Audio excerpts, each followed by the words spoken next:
Hello students, this is Dr. Anman Singh Chauhan and you are watching my channel K for Chemistry.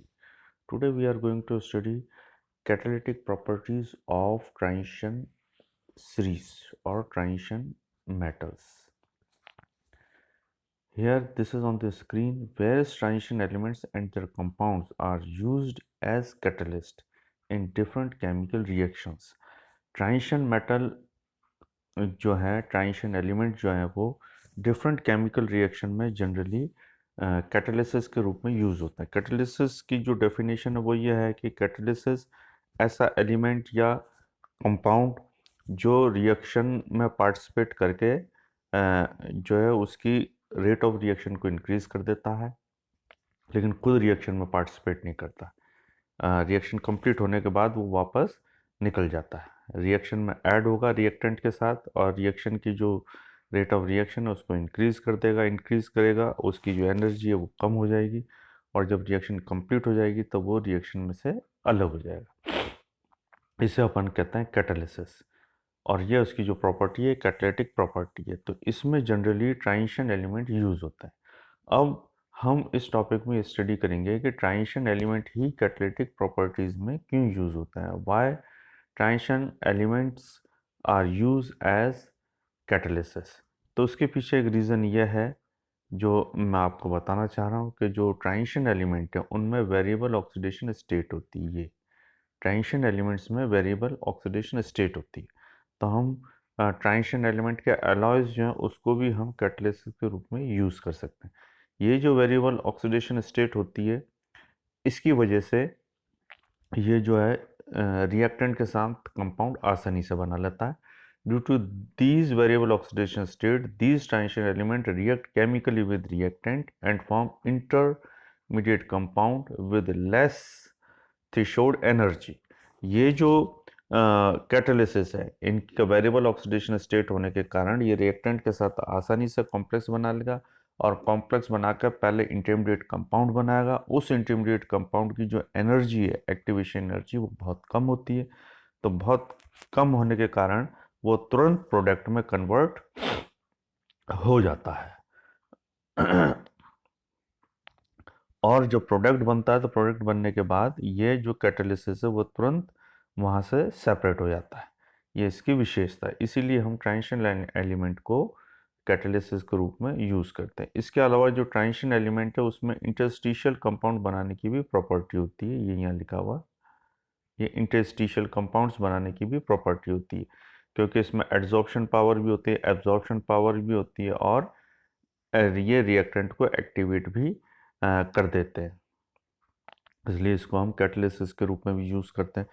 इसके पीछे एक reason और है कि इसको यदि हम मैश करके पीस कर यूज़ करें ये जो ट्रांजिशन एलिमेंट है तो इनका जो सरफेस एरिया है वो इंक्रीज हो जाता है। इसके अलावा इसके मेटलिक बॉन्ड हैं और फ्री इलेक्ट्रॉन्स की संख्या भी बढ़ जाती है। The reason is that these metal ions have metallic bonds with free electrons moving around them. इनको यदि हम पीस लें, इनको बहुत बारीक फाइन पार्टिकल्स में डिवाइड कर लें तो इनके जो मेटलिक बॉन्ड है और फ्री इलेक्ट्रॉन्स उनकी संख्या बढ़ जाती है। संख्या बढ़ने से इनका जो नेचर है, कैटालिटिक नेचर और रिएक्शन करने की जो क्षमता है वो इंक्रीज हो जाती है। इसलिए इसमें कैटालिटिक नेचर बहुत ज़्यादा आ जाता है। अब कुछ ऐसे एग्जाम्पल हैं जो स्क्रीन पर आपको दिखाई दे रहे हैं जिसमें ट्रांजिशन एलिमेंट जो है वो कैटालिसिस की तरह यूज़ हो रहा है। इसमें देखिए पहला जो है वो यूज़ ऑफ V2O5 और NH4VO3 in synthesis of concentrate sulphuric acid. Concentrate sulphuric acid के निर्माण में ये हमने कैटालिसिस यूज़ किए हैं, V2O5 एंड NH4VO3। तो देखो 2SO2 प्लस O2 इससे बनना इससे in presence of V2O5 SO3 बना है, SO3 के फिर H2 से रिएक्शन का H2SO4 बना है। यहाँ हमको ये देखना है कि जो इसका कैटालिसिस का यूज़ है वो किस तरह से हो रहा है। ये देखिए, ये एक रिएक्शन A+B, ये रिएक्टेंट है और C जो है वो कैटालिसिस है। A और B रिएक्टेंट है, C कैटलिस्ट है। इन दोनों की रिएक्शन हुई तो पहले अनस्टेबल इंटरमीडिएट बना।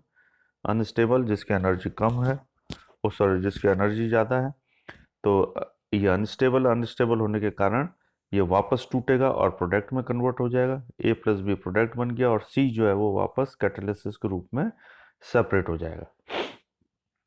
इसी प्रकार ये और है हमारे पास एक हम और रिएक्शन देख रहे हैं, ये आप इधर देखेंगे इस रिएक्शन को, nickel in fine powder from form is called Raney nickel. ये जो रेनानिकल है इसको हम वेजिटेबल ऑयल है उनका हाइड्रोजनीकरण करने में यूज़ करते हैं। वेजिटेबल ऑयल्स जो है वो उनका हाइड्रोजनीकरण करने में हम निकल कैटालिसिस को यूज़ करते हैं, जिसको हम रेनानिकल भी कहते हैं। ये यहाँ निकल कैटालिसिस के रूप में यूज़ हो रहा है। फिर उसके बाद ये आप ये देखें इसको, ये जो है ये भी इस तरह से यूज़ हो रहा है। चलिए अब हम आगे चलते हैं। ये और एग्जांपल्स आ रहे हैं, देखिए आप। एक है Fenton reagent FeSO4H2O2, this is use for oxidation of primary alcohol. Primary alcohol के ऑक्सीडेशन में इसका यूज़ हो रहा है। ये देखिए आप, ये फेंटोन रिजेंट, इसमें भी ट्रांजिशन एलिमेंट है। TiCl2 इसमें भी ट्रांजिशन एलिमेंट है। FeMO ये सब ट्रांजिशन एलिमेंट है। तो transition element generally used as catalysis. उसके पीछे जो रीज़न है वो आप लोगों को एक्सप्लेन किए हैं। अब हम आगे चल रहे हैं। ये एक डायग्राम बनाया हुआ है। ये डायग्राम ये शो कर रहा है कि यहाँ ये रिएक्टेंट है, देखिए आप, ये रिएक्टेंट है और ये है प्रोडक्ट। रिएक्टेंट की एनर्जी हमेशा प्रोडक्ट से ज़्यादा होती है और प्रोडक्ट की एनर्जी होती है कम, इसीलिए प्रोडक्ट बनता है। अगर प्रोडक्ट की एनर्जी ज़्यादा हो रिएक्टेंट से तो प्रोडक्ट बनेगा ही नहीं। तो रिएक्टेंट की एनर्जी थोड़ी सी ज़्यादा होती है, प्रोडक्ट की एनर्जी कम होती है। अब हमने A प्लस बी दो रिएक्टेंट है, इनके आपस में क्रिया कराई तो एक प्रोडक्ट बना है A प्लस बी, ये वाला, ये प्रोडक्ट बना है। लेकिन एक्टिवेशन एनर्जी जो है वो सबसे ज़्यादा है, बहुत ज़्यादा एक्टिवेशन एनर्जी, इसलिए जो प्रोडक्ट बनेगा वो लेट बनेगा और कम मात्रा में बनेगा, और उसकी रेट ऑफ रिएक्शन है वो भी जो है वो कम होगी, क्योंकि बहुत ज़्यादा एनर्जी की आवश्यकता है। अभी इसी रिएक्टेंट में हमने एक कैटालिसिस यूज़ किया, सी कैटालिसिस यूज़ किया। तो सी कैटालिसिस यूज़ करने से अब जो है वो थ्रेशोल्ड एनर्जी जिसको हम कह रहे हैं एक्टिवेशन एनर्जी, वो कम हो गई। देखिए ये एनर्जी ये कम हो गई, तो अब कम एनर्जी देने पर ही वो प्रोडक्ट में कन्वर्ट हो रहा है। तो इसलिए अब प्रोडक्ट में कन्वर्ट होना उसके लिए आसान हो गया है, कम एनर्जी देने पर ही। और जब कम एनर्जी देने पर प्रोडक्ट में कन्वर्ट हुआ, तो जैसा प्रोडक्ट में कन्वर्ट हुआ तुरंत जो है वो कैटालिसिस अलग हो गया और प्रोडक्ट ये बन गया। अब यहाँ देखिए कि ये जो फिगर है इससे ये सिद्ध हो रहा है कि जो कैटालिसिस है उसके क्या क्या यूज़ हैं। नंबर 1 यूज़ है, use of catalyst reduce activation energy of intermediate compound, thus reaction will complete with less energy and in less time।